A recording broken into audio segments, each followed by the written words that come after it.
오늘은 성령님과 함께 행하라는 제목으로 말씀을 증거하고자 합니다.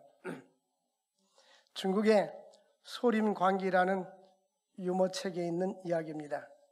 어떤 사람이 침대를 구입했는데 침대가 너무나 아름답고 좋아서 침대를 동네 사람한테 자랑하고 싶었습니다. 어떻게 하면 이 침대를 자랑할 수 있을까 생각하다가 꾀병을 하면 되지. 꾀병하고 이제 몸이 아프다고 소문내니까 동네 사람들이 병문안을 왔습니다. 그러던 어느 날 동네 어떤 사람이 속바지를 새로 샀는데 속바지를 자랑하고 싶었어요. 그래가지고 이 병문안에 갔는데 이제 그는 방문에 들어오자마자 한 발을 침대에다 딱 올려놓고 치마를 걷어가지고 속바지를 보여주면서 인사합니다. 아니, 당신은 어디가 아파서 이렇게 침대에 누워있느냐고, 그리고 거동을 보냐고 물었습니다. 그러니까 그 사람이 살며시 웃더니 하는 얘기 한숨 쉬면서 내가 앓고 있는 병이나 당신이 앓고 있는 병이나 똑같소, 그렇게 말하더랍니다.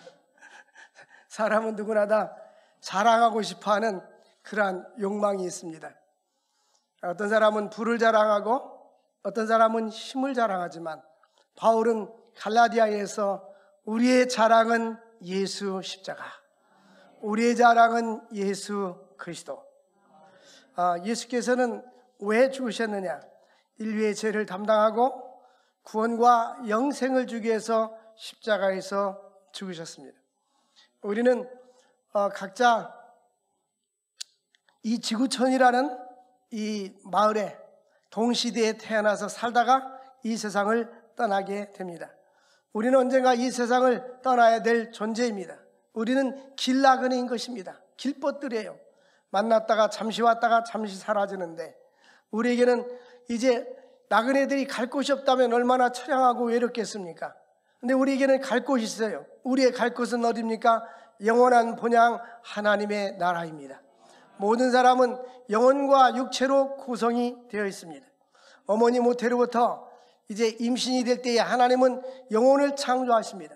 우리 신학에서는 영혼이 언제 창조되느냐? 어머니 뱃속에서 임신될 때 그 순간 영혼이 창조된다고 보고 있습니다. 그래서 우리 기독교인들은 그 낙태 수술을 인정하지 않습니다. 그래서 아담 이후에 모든 인간들은 어머니로부터 태어난 육신의 생육법으로 태어나는 모든 사람들은 원죄를 가지고 태어나게 됩니다. 죄인된 인간은 스스로 하나님 앞에 나갈 수가 없고 구원받을 수가 없는 것입니다. 신학자 베트너는 마치 날개 부러진 새가 이쪽 나무에서 저쪽 나무로 날아갈 수 없은 것 같이 하나님의 은혜가 아니고는 우리는 구원받을 수 없다라고 말씀하고 있는 것입니다. 그럼 우리가 구원받을 수 있는 방법은 오직 예수 그리스도를 통해서만이 주님 앞에 나갈 수가 있는 것입니다. 예수님의 십자가의 보혈과 십자가의 능력, 그래서 우리 기독교의 핵심은 예수 그리스도의 십자가인 것입니다. 찬송가에도 보면 주 달려 죽은 십자가, 우리가 생각할 때에 세상에 속한 욕심이 다 헛된 줄 알고 버리네라는 찬양이 있습니다. 그래서 이 십자가상은 기독교의 심볼이고 핵심입니다.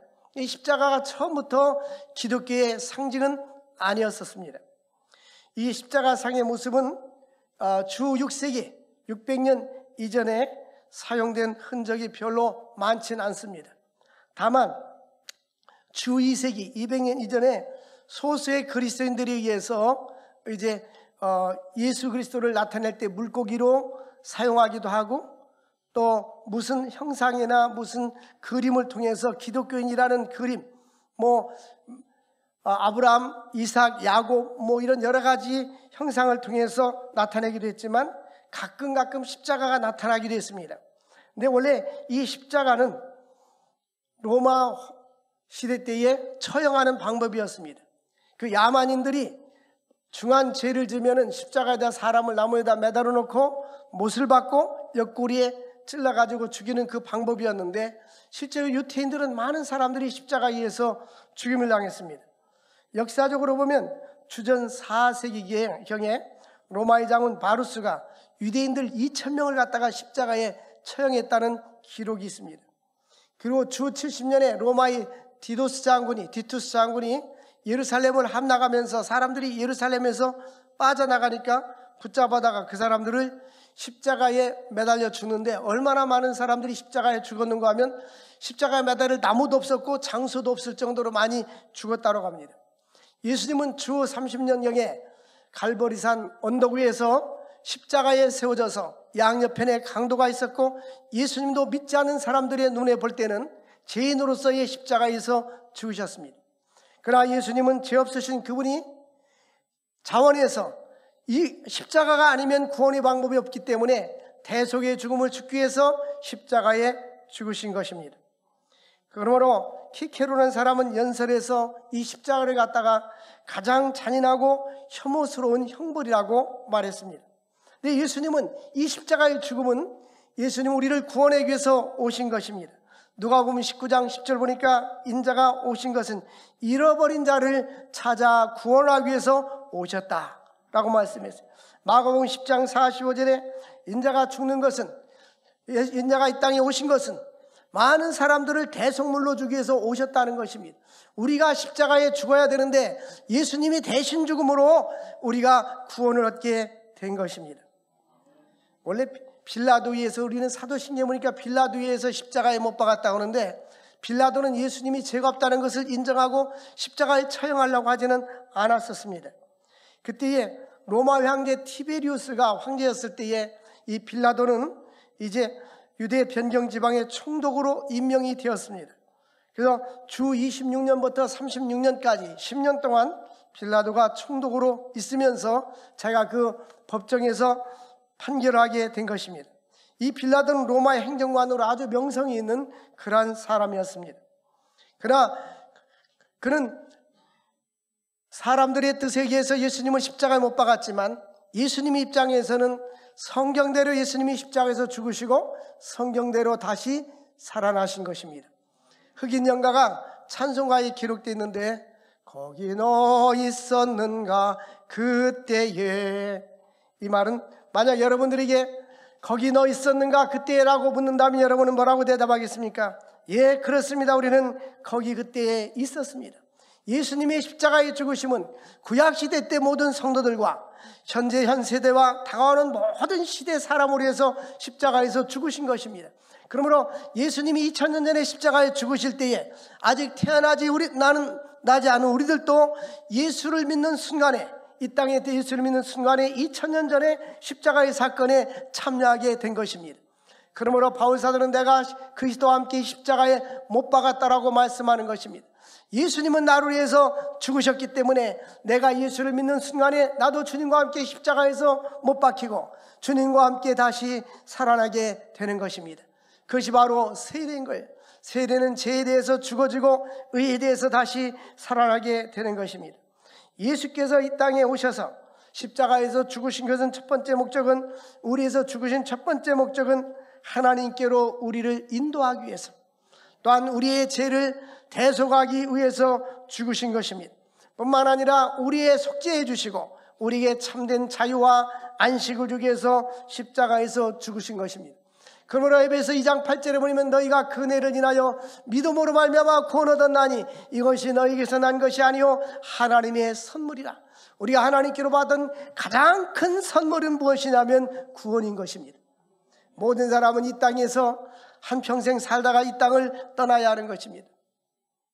지난 금요일에도 말씀했지만 우리나라 연금제도가 시작될 때가 1960년 연금제도가 시작돼서 공무원 연금이 시작될 때, 그때 우리나라의 평균 연령이 52세였습니다.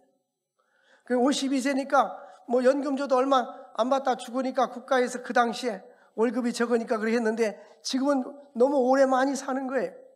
그리고 지하철 공짜표를 보건복지부에서 줄 때 65세부터 주기로 했는데, 그때 그 법이 제정될 때 평균 연령은 66세였습니다. 근데 이렇게 오래 살 줄을 정치하는 지도자들도 전문가들도 그 당시는 몰랐던 거예요. 만약에 우리가 1960년으로 역사의 비행기를 타고 내려간다고 하면 여기는 절반 이상은 이미 뒷산에 가 있어야 되는 거예요. 평균 연령이 52세, 53세니까 우리는 그러니까 얼마나 감사하는 거예요. 지금 그때에 비하면 평균 연령이 약 30년이 늘어난 거예요. 그래도 오래 살라고 마스크를 쓰고 살잖아요. 102살까지 살아야 되니까. 어쨌든 우리는 언젠가는 이 지구촌에 살다가 이 세상을 떠나야 합니다. 그러나 그거는 이 지구촌의 삶은 짧지만 하나님 나라는 영원한 거예요. 우리가 지구촌을 떠날 때 갈 수 있는 곳이 있다는 것이 축복이고, 영생이 우리에게 있다는 것이 축복이라는 사실을 믿으시기를 바랍니다. 오늘 말씀은 성령님과 함께 행하라는 말인데, 이 성령님은 삼일체 하나님이십니다. 성부 하나님은 우주 만물을 창조하시고 구원을 계획하시고, 성자 예수님은 십자가에서 구원을 이루셨습니다. 성취하셨어요. 성자 예수님은 구원을 우리에게 적용시켜 주시고, 이 성령님은 예수의 영으로 우리 안에 거하시고 우리를 변화시켜 주시고 우리에게 믿음을 주시고 우리의 삶을 축복된 삶으로 변화시켜 주시는 것입니다. 그러므로 이 성령님의 역사는 언제부터 시작되느냐? 우리에게 우리의 중생이라는 말이 있어요. 이 중생은 거듭남인데요, 이 중생은 씨로 말하면 씨앗이 싹이 날 때, 싹이 나서 딱 터서 씨앗이 자라면 그때부터 자라나서 열매 맺고 꽃이 피고 열매를 맺는 것처럼 나의 신앙생활에 중생과 거듭남이 있어야 됩니다. 교회는 5년 10년 다녔는데 거듭남이 없는 사람은 신앙이 자라나질 않아요. 씨앗이 싹이 나지 않았는데 어떻게 자라날 수 있겠습니까? 이 중생은 우리가 느끼지 못하는 사이에 성령께서 우리에게 거듭남을 주십니다. 중생의 필수적인 요소는 말씀입니다. 그래서 물과 성령으로 거듭나지 아니하면 하나님 나라를 볼 수 없다고 예수님께서 니고데모에게 말했습니다. 요한복음 3장 6절에 보니까 육으로 난 것은 육이요 영으로 난 것은 영이라고 말씀합니다. 육으로 난 것은 어머니의 뱃속에서 난 것은 육이지만 성령으로 난 것은 영인 것입니다. 그러므로 성령께서 우리에게 거듭남을 주시는 거예요. 고린도서 2장 14절 말씀에 보니까 육으로 난 사람은 하나님의 일을 분별할 수가 없어요. 알 수도 없어요. 그러나 하나님의 일은 영적으로야 분별이 됨이니라. 그래서 성령으로 거듭난 사람은 하나님 나라가 믿어지고 보이지 않는 예수님이 믿어지고 하나님의 능력이 믿어지고 영생이 믿어지는 줄로 믿습니다. 그러니까 성령으로 거듭난 사람은 영적인 세계를 보게 되는 거예요. 그러므로 우리는 성령으로 거듭나지 않는 사람들은 하나님께 성령의 거듭남을 달라고 기도해야 되는 거예요. 이 성령의 거듭남은 중생이요 거듭남입니다. 요한복음 1장 12절에 영접하는 자 곧 그 이름을 믿는 자들에게는 하나님의 자녀가 되는 권세를 주신다고 했는데, 이 하나님의 자녀가 되는 권세는 거듭날 때 하나님의 자녀가 되는 것입니다. 그러므로 고린도후서 5장 17절 보면 누구든지 그리스도 예수 안에 있으면 새로운 피조물이라고 했어요. 예수를 믿고 나서 거듭나면 나라는 옛사람은 없어지고 나의 속사람은 새로워지는 것입니다. 겉모습은 똑같을지라도 우리의 속모습이 예수 그리스도로 말미암아 변화되고 새로워지고, 이제는 세속적인 관심에 있던 나의 생각들이 이제는 영적인 것에 관심을 갖고 이 땅에만 소망을 두던 우리들의 관심들이 하나님 나라에 소망을 두며 살게 된 것입니다.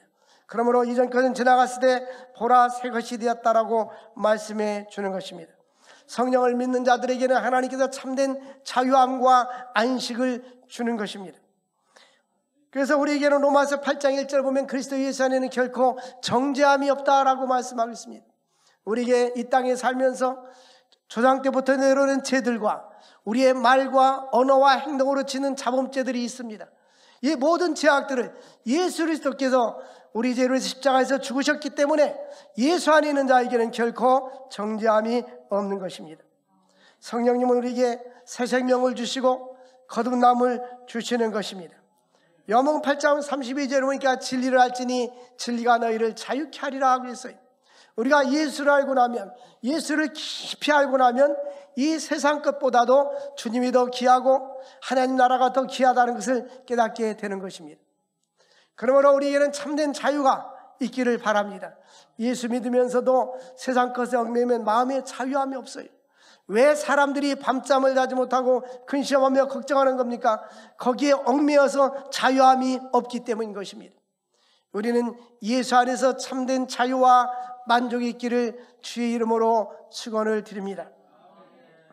60년대 70년대는 초가삼간도 나는 만족하네 값진 재물도 내겐 없지만 이 찬양을 많이 불렀어요. 요즘은 그런 찬양 안 불러요. 왜? 초가 삼가는 안 만족하니까.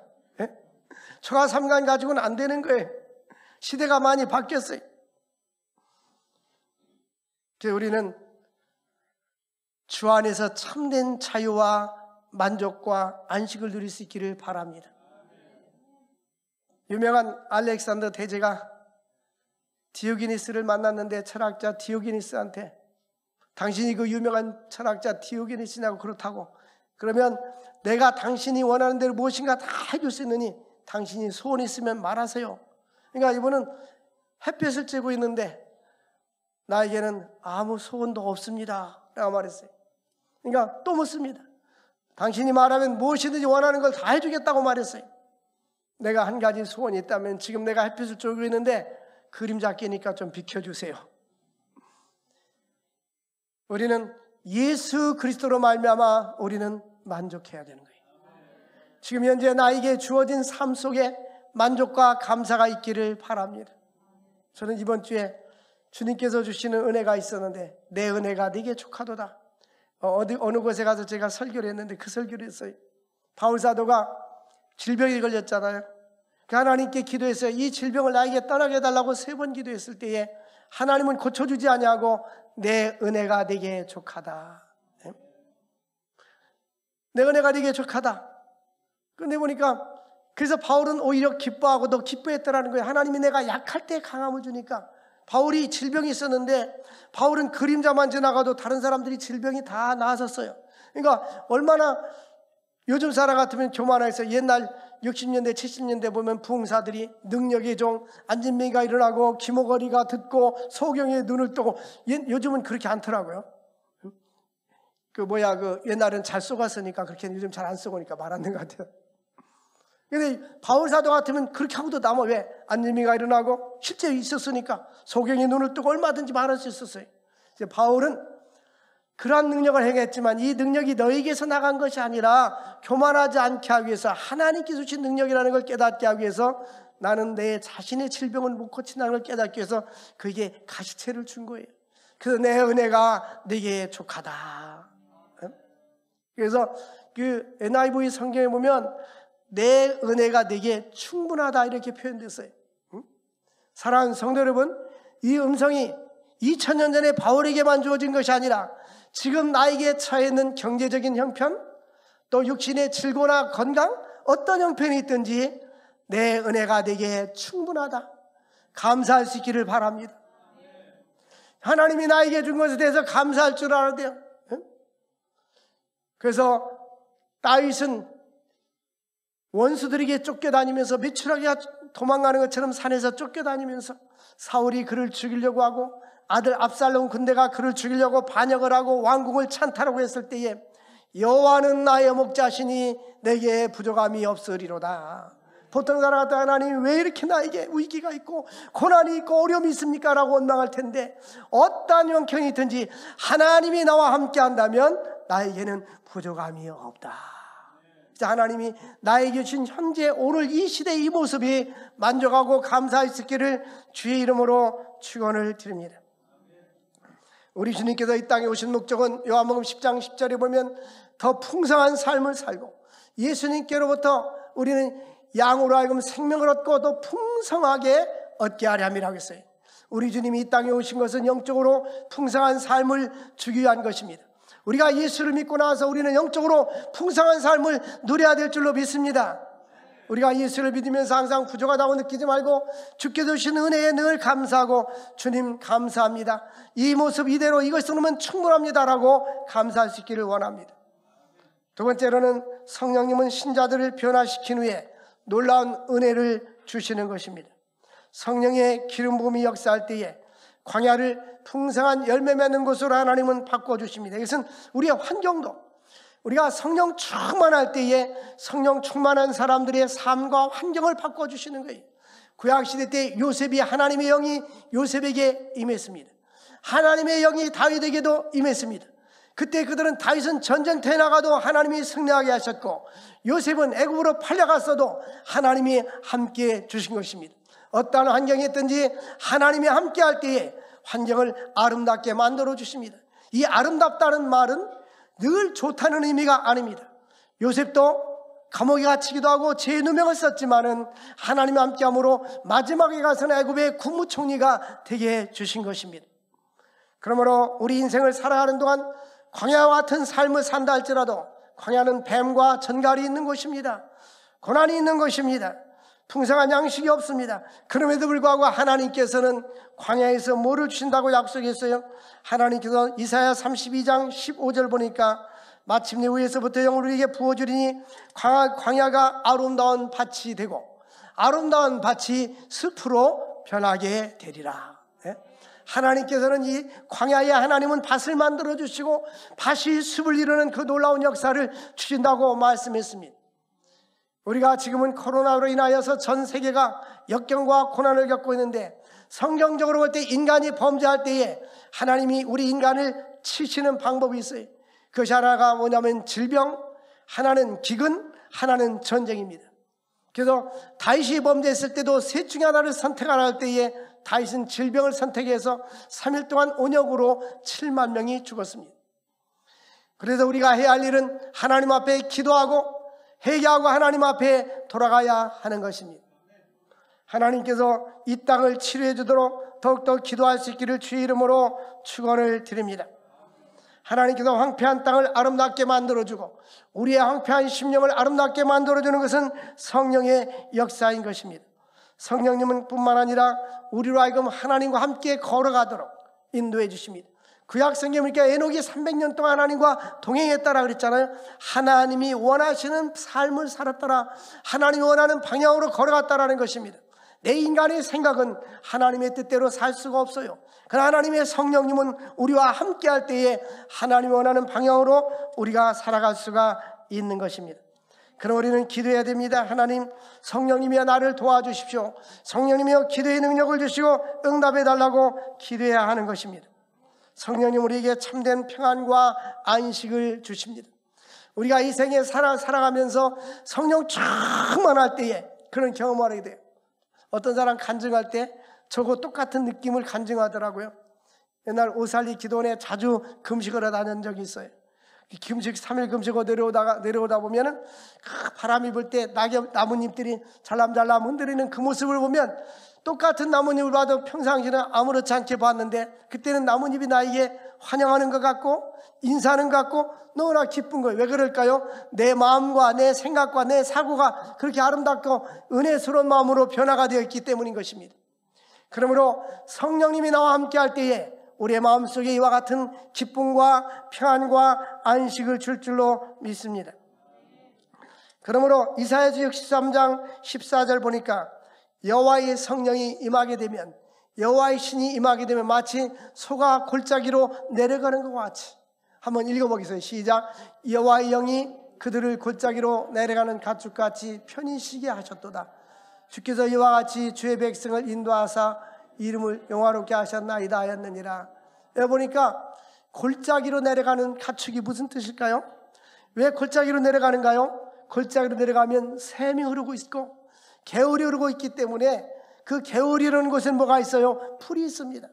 그래서 이 가축들이 쉴만한 물가와 푸른 초장을 찾을 때에 골짜기로 내려가는 것처럼 하나님의 영이 임하게 되면 내 심령 속에, 내 영혼에 하나님의 영이 임하게 되면 나의 심령 속은 참된 평안과 안식이 있게 되는 것입니다. 왜 우리 마음속에 평안과 안식이 없을까요? 세상 욕심으로 가득 차 있기 때문에 그렇습니다. 아무리 우리 인간들이 욕심을 부린다 할지라도 그 욕심은 다 채울 수가 없어요.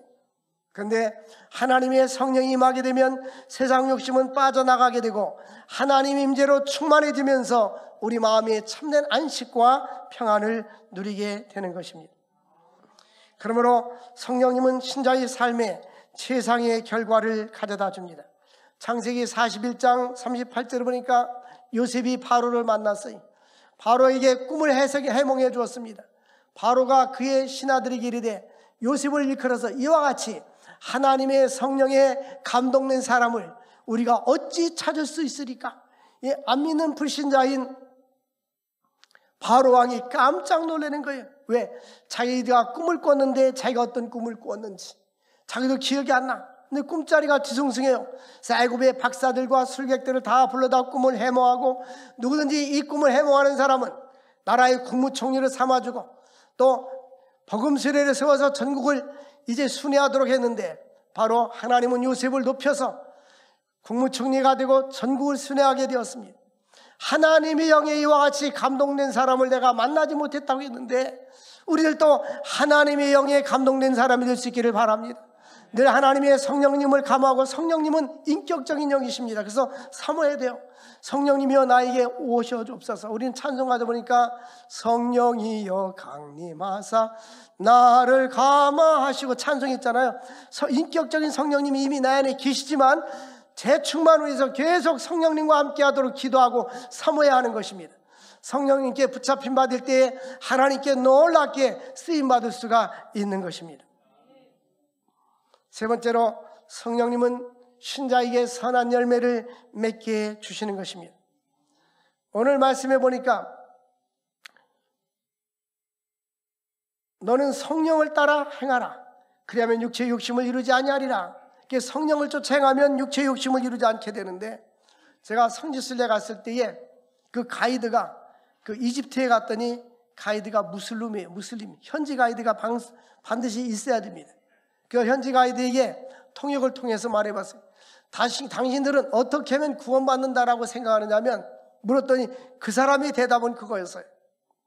우리는 선행과 악행이 양쪽 어깨에 있다면 선행 쪽으로 선한 일을 많이 하고 선행 쪽으로 기울어지면 구원받고, 악한 일을 많이 하면 악행으로 기울어지면 구원받지 못한다는 거예요.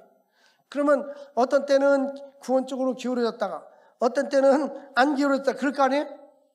제가 그것은 잘못된 것이고, 구원의 길은 오직 한 길인데 예수 그리스도를 믿음으로 구원을 받는 것입니다.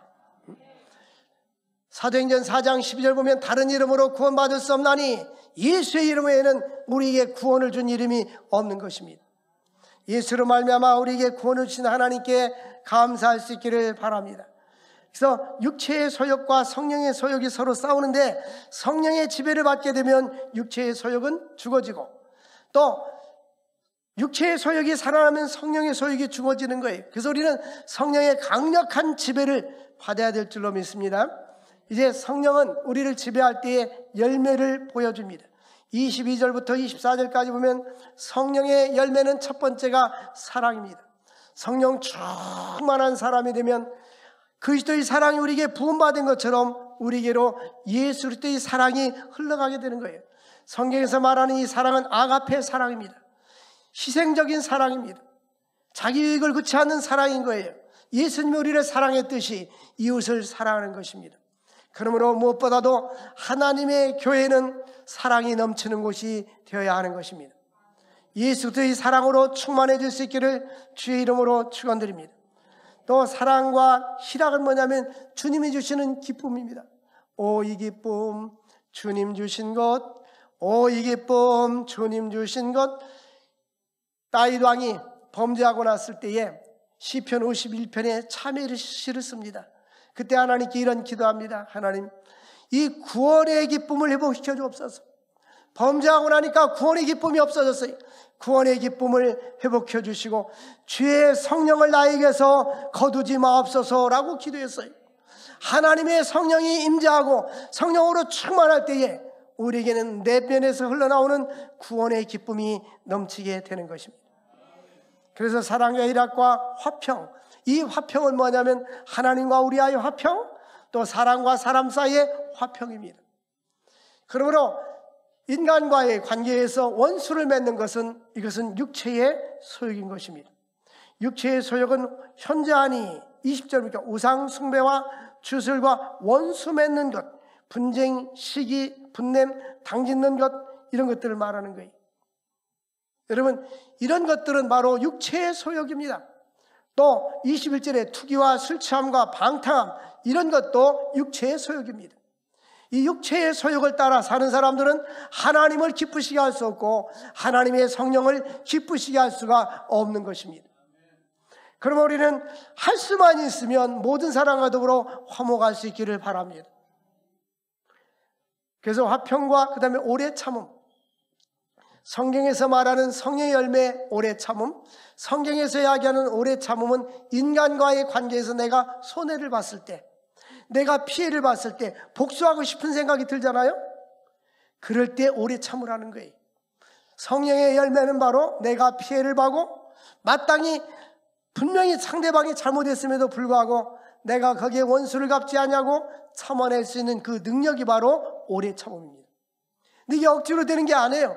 하나님의 성령께서 함께 할 때, 성령의 열매가 있을 때는 이 오래 참음이 된다는 거죠.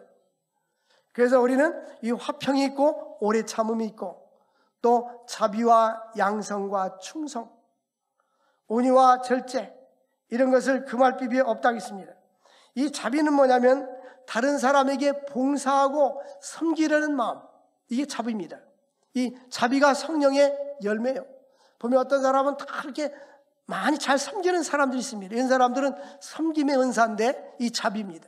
성령의 9가지 열매 중에 자비는 다른 사람을 섬기고 봉사하고, 보면 교회에서도 보면은 다 섬겨야 되지만 특별히 자비의 은사가 있는 사람들이 있어요. 이런 사람들은 잘 섬깁니다. 또 자비 다음에 뭐예요? 양선.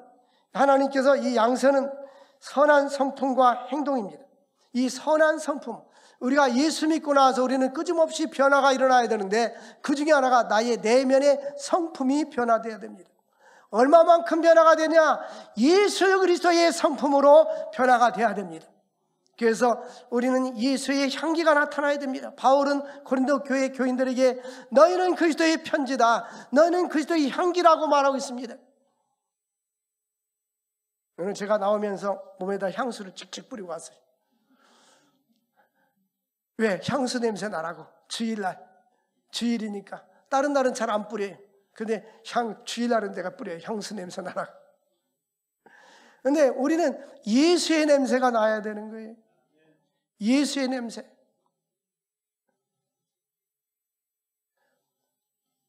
우리 그리스도인들은 성령의 열매 중에 이러한 열매를 맺을 수 있기를 바랍니다. 선한 성품, 주님의 마음을 본받는 자. 우리는 주님의 마음을 본받아야 돼요. 끊임없이 주님의 마음을 본받아야 돼요. 과거에 보면 중세 때 수도사들은 3시간, 5시간, 6시간을 계속 묵상합니다. 왜? 주님의 성품을 담기 위해서. 우리는 주님의 성품을 담기 위해서 노력합니까? 노력 잘 안 하는 것 같아요. 그냥 예배 드리고 가고 되는 대로 살고 하고 싶은 말 다 하고. 여러분, 지난번에 여기 와서 헌신 예배일 때 어떤 목사님이 얼마나 말을 함부로 하든지 하나님 말 조심하라고 다 이걸 차라고 했다는데 진짜 그런지 모르겠어요. 우리 그리스도인들은 이 언어도 필터, 언어도 걸러서 나가야 되는 거예요. 모든 듣는 사람에게 유익을 줄 수 있는 언어. 경우에 합당한 말은 아로새긴 은쟁반의 뭐니라? 금사관이라. 그래서 우리의 성품이 아름다워지고 예수를 닮는 이런 양순한 마음이 있기를 바랍니다. 또 이 양선과 뿐만 아니라 충성. 여기서 충성은 보통 우리는 죽도록 충성하라 이렇게 말해. 그런 충성이 아니고 신실함을 얘기합니다. 신실함. 성령 충만하면 사람이요 신실해져요. 거짓이 없고 맡은 일에 충성하고 약속도 잘 지키고 겉과 속이 다르지 않는 신실함이 있어요. 이게 성령의 열매인 거예요. 뿐만 아니라 충성과 온유와 절제다. 이 온유한 마음은 저 사람들이 그렇게 비유해요. 저 들에서 야생마를 잡아다가 집에서 길들여서 훈련된 것처럼 나의 인격과 성품이 잘 길들여진 상태. 예수 믿고 나면 확실히 보면 예수 믿는 사람과 믿지 않는 사람 평균으로 볼 때 믿는 사람들 확실히 성품이 좋아요. 많이 길들여져 있어요. 근데 그렇지 않은 사람도 가끔 있긴 있죠. 근데 우리는 이 길들여져야 돼요. 잘 길들여져야 돼요. 뿐만 아니라 마지막은 절제입니다. 여기서 이야기하는 절제는 쾌락과 향락과 죄악의 유혹에 대해서 절제예요. 이런 성령으로 충만하가지고 성령으로 쫓아 행하면서 성령의 열매가 우리의 삶 속에 주렁주렁 열릴 수 있기를 주의 이름으로 축원을 드립니다. 한번 집에 가서 체크해서 이 9가지 열매 중에 내가 몇 가지 열매를 맺고 있는가? 이 열매는 잘 맺고 있고, 이 열매는 조금씩 자라나고 있고, 이 열매는 지금 썩어가고 있고, 썩어가고 있는 건 빨리빨리 치료해야 됩니다. 예? 이 열매는 이미 안매제가 떨어져 나갔고, 그럼 보충해야 돼요. 리필해서. 그래서 성령의 9가지가 맺어져서, 예? 여러분, 성령의 9가지 열매가 맺어진 사람은요, 주변에 좋은 사람들이 많아요. 그 사람들이 주변에 향기가 있으면 벌들이 모여들듯이 주변에 좋은 사람들이 많아요. 인품이 좋으니까. 그런데 성령의 열매가 없는 사람들은 사람이 없어요. 자꾸 가시도 친구만 찌르니까 가까이 가기를 싫어하는 거예요. 그래서 우리는 그리스도의 향기를 발할 수 있는 성령의 충만한 성령을 쫓아 행하는 믿음의 사람이 될 수 있기를 주의 이름으로 축원합니다. 하나님 아버지 감사합니다. 오늘 우리에게 생명의 말씀을 주신 주님, 성령을 쫓아 행하며 육체의 소욕을 이루지 않은 저들 되게 하여 주시옵소서. 주 예수님의 이름으로 기도합나이다. 아멘.